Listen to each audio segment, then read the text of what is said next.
Hey friends, Megan here. Yoga Studio Etiquette. And listen, it's fine to break rules when the rules don't make sense, but I think these are rules of respect to show this practice the respect that it deserves and the other people that you're sharing a space with.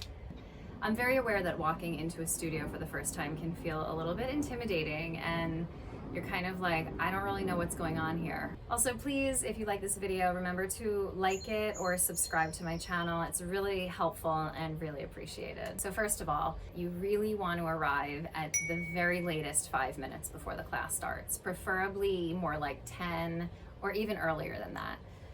This gives you enough time to put your stuff away and then go into the room and set up your space. So there will be a place to put your shoes. So you don't want to go into the room that you're practicing yoga in with your shoes on. So make sure you leave your shoes outside of it. So you go into the room and hopefully the instructor tells you, or you can look around and see what props people are getting for class. So give your neighbor space. You want to be able to spread your wings when you're doing your, extended mountains and forward folds. And there's no reason to go up really close to someone unless the class is super duper packed. Now, when you are getting your props and getting yourself set up, walk around people's mats. Don't step on them. We also want to be mindful of small talk. So a lot of people go there, it's maybe their 1 hour of peace. And so people will start to tune in and connect to their breath. And we don't want to walk into a yoga studio and be really, really loud. We don't want to walk in and start gossiping or anything like that. I'm not saying don't be friendly. Be friendly. Hug people. Say hi to people. But just be mindful. During class, there's not talk among students during class unless the teacher asks something and is actually asking for students to respond. But besides that, unless it's a workshop or something, you're generally not talking to other students.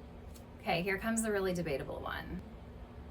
Well, it's not that debatable, but leave your cell phone outside of the yoga studio.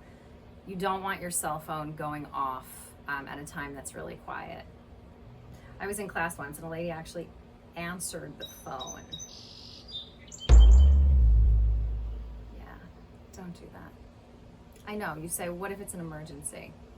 We didn't have access to everyone on the spot. And sometimes it's great that we do, but the problem with the what if it's an emergency is how many of our cell phones are actually set up for just emergencies and how many are not. So every single time something comes through, people are checking it or they're checking their smartwatches, and there's 8 other texts that are not emergencies, but they keep bringing you out of your practice in order to go to that.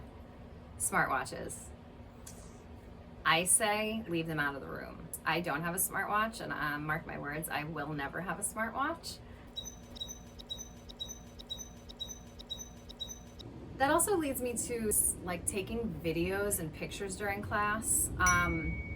This video is not going to address the teachers doing it, but just for the students.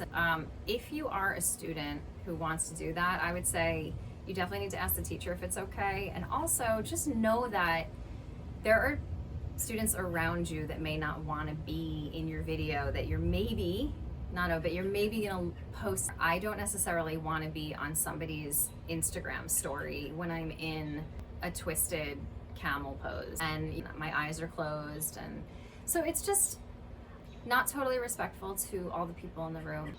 Also, avoid synthetic perfumes and colognes. So in a yoga studio, you will notice things like Palo Santo, incense, essential oils coming straight from plants, for instance. But synthetic perfumes and colognes, if you're anything like me, and there are a lot of people out there like me and a lot that are not, but if you do have my sensitivities, you know that something like Givenchy sprayed all over the person next to you will make your eyes red. My nasal passages get all stuffy. I can taste it as I'm doing breathing practices. So basically it kills the class. So try to avoid that. Stay for Shavasana. So Shavasana at the end, corpse pose, you're in a pose of surrender.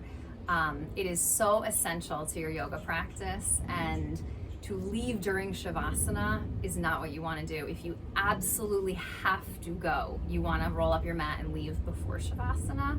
If not, stay until it's over. Don't leave in the middle of it. It'll really disturb the people around you. And lastly, just clean up your stuff. Like, there's generally nobody at a studio that's going to walk around and put your props away for you. So, what do you think? Did I forget anything? Would love to hear from you. Comment below on Yoga Studio Etiquette.